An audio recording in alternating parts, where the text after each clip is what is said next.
Next video देखा, ये उसका सेकंड पार्ट है। यहाँ पर हम कुछ खास डिस्कशन करने वाले हैं एलपीजी गैस टेंडर्स को लेकर।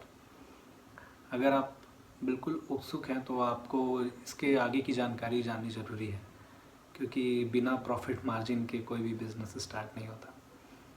और हमारे कम्युनिटी के लोग, खासकर आदिवासी, इस संबंध में बहुत ही कम जानकारियाँ रखते हैं। उनको ऐसा लगता है कि बिज़नेस स्टार्ट हुआ और ये प्रॉफिट चालू हुई। जैसा कि बहुत सारे दोस्तों ने पेट्रोल पंप लगाया और उनका बहुत बढ़िया पेट्रोल पंप चलने लगा, और कुछ का ये हुआ कि उन्होंने पेट्रोल पंप लगाया लेकिन समहाउ उनको पेट्रोल पंप सेल करना पड़ा या बेचना पड़ा या किन्हीं को देना पड़ा चलाने के लिए, क्योंकि वो नहीं चला पा रहे थे। कि मुझे ऐसा लगता है बेसिकली कि इसके बारे में इंफॉर्मेशन कम दी गई थी। मैंने इसके बाद सेकंड वीडियो में जब बनाया तो मैंने प्रॉपर उसकी जानकारी दी कि क्या कॉस्ट है, कितने फ़ायदे हैं, क्या नुकसान है, कैसे चलाना है, इन सारी चीज़ों को लेके। अभी भी गैस एजेंसी आया हुआ है तो इस पे डिस्कशन कर लेते हैं कि कैसे इसे चलाना है, अदरवाइज़ इसे भी आप लॉस में कन्वर्ट कर देंगे, क्योंकि आप कभी भी रोलिंग अमाउंट को खर्च नहीं करते। हमारे जितने मित्रों ने पेट्रोल पंप चलाया उसमें से अधिकतर लोगों ने जो रोलिंग अमाउंट था वो खर्च कर दिया। रोलिंग अमाउंट बहुत ज़रूरी है, क्योंकि आप अगर वो पैसे उठा लेते हैं तो फिर आप अगला लॉट खरीदने के लिए आपके पास पैसे नहीं होते। तो गैस एजेंसी के साथ भी यही हो सकता है, तो इस पर ध्यान देते हैं। नेक्स्ट वीडियो में मैंने सारा चीज़ बता दिया था कि कैसे आपको अप्लाई करना है, कैसे आपका सिलेक्शन होगा। अप्लाई करने के लिए एक अलग से वीडियो भी बना देंगे जो कि काफ़ी दिनों बाद आएगा। अगर कोई अप्लाई कर रहा होगा तो उनके साथ जाऊंगा और मैं उनका वीडियो बना दूंगा अप्लाई करते हुए। सेकंड, सारा चीज़ आप समझ गए कि आपको अप्लाई करना है, देन फिर आपका सिलेक्शन होता है ड्रॉ ऑफ लॉट्स में, फिर आपके वेरिफिकेशंस होते हैं, पेपर आपसे मंगाए जाते हैं प्रॉपर, और डिटेल सबमिट होने के बाद आपका कॉरपोरेशन के साथ काम चालू होता है। बाकी कंडीशन में कॉरपोरेशन सपोर्ट नहीं करता ओपन कैटेगरी या ओबीसी कैटेगरी को, और एसटी कैटेगरी के साथ फ़ायदा ये रहता है कि उन्हें लगभग 1 लाख का एक डिपॉजिट अमाउंट मिलता है कॉरपोरेशन की तरफ से, कि वो अपने जो शुरुआती टेंडर हैं दुर्गम क्षेत्र के लिए ख़ास तौर पे, जिस तरह की पेट्रोल के साथ होता है कि उन्हें लगभग 8 लाख के आसपास का फ्यूल मिलता है, उसी तरीके से इसमें भी आपको 1 लाख के आसपास के अमाउंट का प्रॉपर, तो उसमें मैंने देखा नहीं है लिखा हुआ कि क्या चीज़ें दे रहे हैं, पढ़ा मैं मुझे, लेकिन मुझे समझ नहीं आया।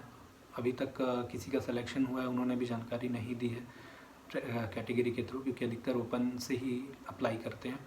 तो कैटेगरी के थ्रू उसमें लिखा हुआ है कि 1 लाख के आसपास का एक अमाउंट है जो दिया जाएगा। अब वो किस चीज़ के लिए दिया जा रहा है वो मुझे जानकारी नहीं है, लेकिन वो बेनिफिट होगा। सेकंड कैटेगरी को बेनिफिट ये है कि जैसे ही वो लगाते हैं उन्हें कॉरपोरेशन के साइड से हेल्प किया जाता है लोन के लिए, लेकिन मुझे लगता है कि लोन कोई बड़ा अमाउंट नहीं है, आप लोन ना लें। लोन की जगह आप फैमिली से ही सपोर्ट लें, और कंस्ट्रक्शन का जो काम है अमूमन देख लें, अगर कोई बड़ा सा बनाते हैं गोडाउन और ऊपर अगर शीट लगाई जाती है तो कॉस्ट बच जाता है, क्योंकि मैंने भी कंस्ट्रक्शन में काफ़ी काम किया है। ढलाई पे जो मेन खर्चा है वो बच जाता है आपका, और दीवारें ही खड़ी करनी होती हैं चारों ओर, और जितने भी वायरिंग्स वगैरह होते हैं बाहर से होती हैं, तो इस पर इतना ज़्यादा कॉस्ट नहीं आएगा मेरे हिसाब से। अगर आप एक ऑफिस और ये सारा चीज़ डेवलप कर रहे हैं तो 8 लाख से लेके 15 लाख के बीच ये कॉस्ट जाने वाला है। आदिवासियों के लिए 10 लाख के आसपास जाएगा, क्योंकि खुद की ज़मीन रहेगी और डाइवर्सन रेट भी कम है। उसके बेस पे लगभग मुझे लगता है कि खर्च 10 से 15 लाख के आसपास आएगा। अगर ओपन कैटेगरी के भी हैं तो उनका भी लगभग यही कॉस्ट कुछ जाने वाला है। शहरी क्षेत्र में ये बढ़ जाता है डाइवर्सन वगैरह की वजह से। तो मेजर जो खर्चे हैं उस पर चर्चा कर लेते हैं। तो सबसे बड़ा जो पहला खर्च आएगा आपका वो है एप्लीकेशन अप्लाई करने का, जो कि 2,500 रुपये है। सेकंड मार्जिन मनी है जो कि 25,000 रुपये है। अदर कैटेगरी के लिए अलग है, लगभग 50,000 मैक्सिमम, और मिनिमम जो है 25,000 है आदिवासियों के लिए। अब यहाँ पर आ जाते हैं हम अगले खर्च पर, जो कि सिक्योरिटी डिपॉजिट, जो लगभग 5 लाख से लेकर 2.5 लाख के बीच है। दुर्गम क्षेत्रों के लिए 2.5 लाख है आदिवासियों के लिए, और ओपन कैटेगरी के लिए 5 लाख है। तो ये एक कॉस्ट आप लिख लेते हैं अलग से। तो हम 2 बना लेंगे, ओपन के लिए 5 और नीचे में एक बना लेते हैं आदिवासियों के लिए। जिसकी वजह से जो ओपन कैटेगरी का कॉस्ट है वो बढ़ जाता है। समझ रहे होंगे, 5 लाख है और यहाँ 2.5 लाख है, काफ़ी बड़ा मार्जिन है। इस 2.5 लाख में अब 5 लाख में आप कंस्ट्रक्शन का जोड़ दीजिए लगभग 8 लाख के आसपास का, तो 8 5 13 हो जाता है, तो 13 लाख का खर्चा आपका ऐसे ही हो गया। और इनके साथ ही कंस्ट्रक्शन का अगर जोड़ भी दे तो ये 10 लाख के अंदर सारा चीज़ हो जाता है, जैसे कि डाइवर्सन हो गया, टाउन एंड कंट्री प्लानिंग, आपको जहाँ जहाँ जाना है, जहाँ जहाँ खर्चे होने वाले हैं, लाइसेंसिंग प्रोसेस हो गया, इन सभी चीज़ों पे खर्चे करके लगभग 10 से 15 लाख का मान के चलते हैं। अब इस पर अगर देखें प्रॉफिट कि इस पर प्रॉफिट कैसा होता है, तो लगभग एक बुकिंग या किसी एक कस्टमर से 64 रुपये का लगभग हमें इंडिविजुअल फ़ायदा होता है। अगर 1000 रुपये का आप अभी जो सिलेंडर हो गया है आज की डेट में, तो आप 1000 का जब लेते हैं तो उसमें 64 रुपये ही आपको मिलते हैं। इसी साथ गैस के साथ 64 रुपये और पेट्रोल डीजल में 2 और 3 रुपये का ही मार्जिन रहता है। तो आप समझ सकते हैं वहाँ 2 या 3 है, यहाँ तो एक कस्टमर पे आपको 64 रुपये मिल रहे हैं। अगर इस 64 रुपये को आप मल्टीप्लाई करते हैं एक लॉट में लगभग 300 होते हैं, तो ये लगभग 19,000 के आसपास कुछ बनता है। और आपको जो टोटल जो एरिया होता है जहाँ पर आप सेल कर सकते हैं वो लगभग 15 किलोमीटर का रेडियस होता है। अगर आसपास दुर्गम क्षेत्र है तो जाने दीजिए, फिर वो तो बहुत दूर दूर से सिलेंडर लिए जाएंगे, अगर आसपास कोई भी नहीं है तो आपका जो एरिया है पर्टिकुलर 15 किलोमीटर के आसपास का रहता है। लोग खुद आते हैं आप तक और अपना रजिस्ट्रेशन कराते हैं और जाते हैं। अगर पहले से ही वहाँ पर कोई सेटअप बिल्ड है या एजेंसी बिल्ड है, देन फिर आपको दिक्कत हो सकती है। तो हमारे अगर आदिवासी भाई हैं तो इस चीज़ों को ध्यान रखें कि वहाँ पहले से अगर सेटअप है तो बिल्ड करने से पहले आपको खर्चा हो सकता है। लेकिन अगर वहाँ कोई एजेंसी नहीं है या दूर है कोई एजेंसी, तो डेफिनेटली आपके लिए बहुत बढ़िया मौका है, बहुत बढ़िया चांस है। अब कॉस्ट को देखते हैं। यहाँ पर लाइन से मैं कॉस्ट लिख देता हूँ। पहले ओपन कैटेगरी का लिख देते हैं। ओपन कैटेगरी में पहला एप्लीकेशन कॉस्ट, सेकंड है मार्जिन मनी, फिर सिक्योरिटी डिपॉजिट, थर्ड है डाइवर्सन रेट जो कि कुछ भी हो सकता है, हम एक अनुमानित मान के चलेंगे, फिर लाइसेंस प्रोसेस जो भी है उसका कॉस्ट, फिर है आपका लैंड डेवलपमेंट या गोडाउन मेकिंग, फिर एक शॉप के लिए भी एक अमाउंट हम डाल देते हैं। ठीक, इसके साथ ही हम लेबर डाल देते हैं। शुरुआत में आपको 2 से 3 लेबर ही लगने, तो 6 से 7 हज़ार के आसपास मैं मान लेता हूँ एक आदमी को देने के लिए 3 लेबर कर लेते हैं। तो ये टोटल जो है कॉस्ट आपके बन कर आते हैं शुरुआत में। हालांकि लेबर कॉस्ट इसमें से हटा देना चाहिए, वो प्रॉफिट के साथ देखेंगे। तो इतना जो आपका मेन कॉस्ट है बन कर आता है। आदिवासियों के लिए भी सेम कर लेते हैं, आदिवासी एससी दोनों कम्युनिटी को साथ में लिया जाता है, तो दोनों का देख लेते हैं। तो यहाँ पर मार्जिन, तो दोनों के बीच आप डिफरेंस देख रहे होंगे लगभग। ओके, अब किसी भी बिज़नेस में अधिकतर लोगों को लगता है कि मैंने बिज़नेस डाला, अब प्रॉफिट चालू हो गया, अब मैं सेटल हूँ। लेकिन हर बिज़नेस का एक ब्रेक इवन पॉइंट सबसे इम्पॉर्टेंट होता है। गैस एजेंसी में ये मान के चले, मैंने लोगों से डिस्कशन किया तो उन्होंने अधिकतर लोगों ने 8 से 10 साल कहा है, लेकिन मुझे लगता है कैटेगरी में ये हो जाएगा लगभग 5 से 8 साल। क्यों, वो भी मैं आगे बताऊंगा। तो अगर आप प्रॉफिट देखना चाहते हैं तो 64 को मल्टीप्लाई कीजिए जिस भी अमाउंट से आप किसी भी एरिया को सोचते हैं या जिस एरिया में आप डाल रहे हैं, तो कितने लोग आपको अप्लाई कर सकते हैं गैस लेने के लिए, उसको मल्टीप्लाई कर दीजिए।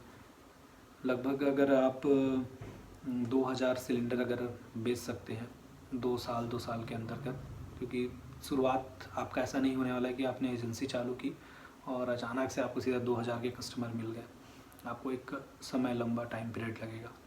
तो 2000 से मल्टीप्लाई करते हैं और फिर 64 रुपये को, फिर ये एक अमाउंट निकल कर आता है। अब इस अमाउंट में आप अपना कॉस्ट घटा सकते हैं, जैसे कि किराया, रेंट अगर आपने लिया हुआ है कहीं पे शॉप, नहीं लिया है तो कोई दिक्कत नहीं। फिर उस पर आप ले सकते हैं मेजर कॉस्ट, लेबर कॉस्ट, जो आपके लेबर लगे हुए हैं वो इस पर माइनस कर देंगे तो आप एक रेशो निकल कर सामने आ जाएगा। यहाँ पर आप जो रेट देख रहे हैं ये सेम नहीं होगा, लेकिन ये आसपास है। और इसे आप मल्टीप्लाई करते हैं तो आपको पता चलता है कि इतने दिन में आप ब्रेक इवन पॉइंट पर आप पहुंच जाएंगे। ये भी हो सकता है कि पहले से एक एजेंसी हो तो आपको एक कंपटीशन का माहौल तैयार करना पड़ेगा। अभी हमने डिस्कशन किया प्रॉफिट को लेकर। अब क्या क्या इसके नुकसान भी हो सकते हैं या क्या क्या पॉसिबिलिटी और भी हो सकती है जो पेट्रोल पंप के साथ भी हुई है। तो देखा जाए तो यहाँ पर आपके कस्टमर कॉरपोरेशन बनाकर नहीं देता। पेट्रोल पंप में फ़ायदा ये है आपका कि लोग पेट्रोल डलवाते हैं और चले जाते हैं, वो आपके कोई परमानेंट कस्टमर नहीं होते। लेकिन यहाँ पर जो बिज़नेस मॉडल कस्टमर हैं वो आपसे जुड़े रहें, जुड़े इन द सेंस उनको दूर ना पड़े। मेरे हिसाब से तो अगर मुझे बहुत दूर जाके लेना पड़ रहा है तो मैं क्यों ना पास में लूँ। हाँ, तो अगर कोई आदिवासी भाई खोलना चाह रहे हैं तो ये देखिए कि गैस एजेंसी कितनी दूर है और क्या कंपटीशन है। आपके आसपास के जो लोग हैं वो क्या गैस सिलेंडर लेते हैं या नहीं लेते हैं। हमारे एक सर हैं, उन्होंने बताया कि पहले ही उज्ज्वला स्कीम में 90% लोगों ने लगभग अप्लाई कर ही दिया है और लोगों के पास सिलेंडर है। चलो मान लेते हैं, तो ये एक अच्छा फैक्टर भी है कि लोगों को अवेयर करना कि चलो ये एक नुकसान हो सकता है, लेकिन वो सिलेंडर यूज़ कर रहे हैं कि नहीं कर रहे हैं ये देखना भी ज़रूरी है। अगर यूज़ नहीं कर रहे हैं या करते भी हैं तो उनका डिस्टेंस क्या है। अगर बहुत दूर से वो लेने आ रहे हैं तो जाहिर सी बात है, अगर आपका एजेंसी पास में लग गया तो वहाँ से लेंगे। अगर कोई दूसरी एजेंसी नहीं है तो वो वही करेंगे। सेकंड, आपको कस्टमर खुद बनाना, क्या क्या पॉसिबिलिटी नुकसान हो भी सकती है उस पर थोड़ा चर्चा कर लेते हैं। पॉसिबिलिटी ये है कि आप टेंडर अप्लाई करते हैं, आपका लग भी जाता है, लेकिन आपके पास कस्टमर नहीं आते। ये कॉमन सी बात है। ये हो सकता है कि 1 साल तक ये सिचुएशन बना रहे, तो आपको 1 साल के लिए प्रॉपर प्रिपेयर रहने की ज़रूरत है, क्योंकि ये पॉसिबिलिटी है। आप सिलेंडर मंगवाएंगे और पता चला उतने सिलेंडर आप सेल नहीं कर पा रहे हैं, तो ये पॉसिबिलिटी हो सकती है। क्यों हो सकती है? क्योंकि आपको कस्टमर यहाँ पे कॉर्पोरेशन बना के नहीं देता। दूसरी जगह पेट्रोल पंप या इस टाइप के जो एजेंसी है वहाँ पर सीधा आते हैं लोग और पेट्रोल डलवाते हैं, चले जाते हैं। लेकिन गैस एजेंसी के साथ दिक्कत ये है कि आपको कस्टमर बनाने पड़ेंगे, और मुझे लगता है कि अगर पास में है तो वहाँ लोकल लोग तो बन जाएंगे, अगर वहाँ पे कोई दूसरा कंपटीशन नहीं है तब। आप समझ रहे हैं? अगर वहाँ पे पता चला कि पहले से एक एजेंसी है तो आपको थोड़ा टाइम लगेगा कवर करने में लोगों को, क्योंकि वो वहाँ जाना पसंद करेंगे और वो उनका पहले से अप्रोच है तो लोगों को बढ़ाते जाएंगे। तो कोशिश करें कि एजेंसी थोड़ा दूर हो, वहाँ आसपास कोई एजेंसी ना हो जहाँ अप्लाई कर रहे हैं और लगाते हैं, तो प्रॉपर मेहनत करें अपने दायरे को बड़ा करने के लिए। और किसी भी गांव में लगभग 50 कस्टमर तो आपको मिलेंगे, तो आप अनुमान लगा लीजिए कि आप कितने कस्टमर बना सकते हैं, कितने गांव कवर कर सकते हैं, या लोगों को कितना अवेयर कर सकते हैं 1-2 सालों में। देन फिर अगर आप 1000 या 2000 कस्टमर बना लेते हैं तब आप ब्रेक इवन पॉइंट के बारे में सोच सकते हैं। वहाँ तक पहुँचने के लिए एक कैलकुलेशन निकाल सकते हैं कि चलो मेरा इतना पैसा इतने दिनों में आ जाएगा, और उसके बाद जो बिज़नेस में प्रॉफिट आएगा वो आपका पैसा है। और पेट्रोल पंप के साथ दिक्कत यही है कि जो भाई नहीं चला पाए उनका जो ब्रेक इवन पॉइंट था वो काफ़ी लंबा है। गैस एजेंसी के साथ ऐसा नहीं है, इस पर कॉस्ट काफ़ी कम है, ब्रेक इवन पॉइंट जल्दी है। तो अप्लाई करते हैं, अच्छी सेटल फैमिली से हैं तो आप आराम से चला सकते हैं और ये फ़ायदेमंद आपके होने वाली है। तो अभी वीडियो में कुछ और चीज़ें बाकी हैं, आगे इस पे डिस्कशन करने से पहले ये बताना चाहूँगा कि हमारा जो चैनल है ये नॉन प्रॉफिटेबल है। हम इस पे अर्निंग कमाने का नहीं सोचते। हम कोशिश कर दें कि अच्छा इन्फॉर्मेशन दे सके, ज़्यादा से ज़्यादा जानकारी दे सके कि लोगों को बिज़नेस में कैसे लाएं, लोगों को अवेयर कैसे करें, क्या चीज़ें किस तरीके से करनी है। फिर भी आप अगर और भी जानकारी चाहते हैं इससे रिलेटेड तो ये व्हाट्सएप नंबर है जिस पे सिर्फ आपको व्हाट्सएप करना है और डिटेल्स पूछनी कि आपको क्या जानकारी चाहिए। कॉल करेंगे, मैं कोई जानकारी नहीं दूंगा, इसलिए प्लीज़ इस पर व्हाट्सएप करें और सिर्फ जानकारी लें। व्हाट्सएप पे नहीं रिप्लाई आता तो आप टेक्स्ट मैसेज करें और इस पर आप जानकारी ले सकते हैं।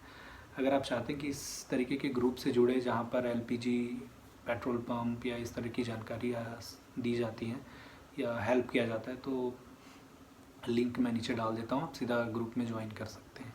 और वहाँ पर कोई भी फालतू मैसेज नहीं किया जाता, ज्वाइन करते हैं और मान के चलिए वहाँ पे काफ़ी कम लोग हैं और टेंडर्स आते हैं सिर्फ, इसके अलावा कोई hi hello good night goodbye कुछ वहाँ पे मैसेज नहीं आता। और सालों से अकाउंट ऐसे ही चल रहा है 2018 से। तो मर्यादा का बहुत बढ़िया ध्यान रखते हैं हमारे सभी मित्र। हमारे चैनल को सपोर्ट करें, क्योंकि जैसा कि आप देख रहे हैं नॉन प्रॉफिटेबल है। इसके पहले भी हमने काफ़ी सारे टेंडर्स की जानकारी दी हुई है और आगे भी हम देते रहेंगे। सपोर्ट करते रहें हमारे आदिवासी भाइयों। और इसके अलावा जो भी हमारा चैनल देखते हैं, जिनको इसकी जगह इन्फॉर्मेशन मिलती है इनसे काफ़ी, तो उन सभी का स्वागत है। और इसके अलावा गैस एजेंसी पे वापस आते हैं।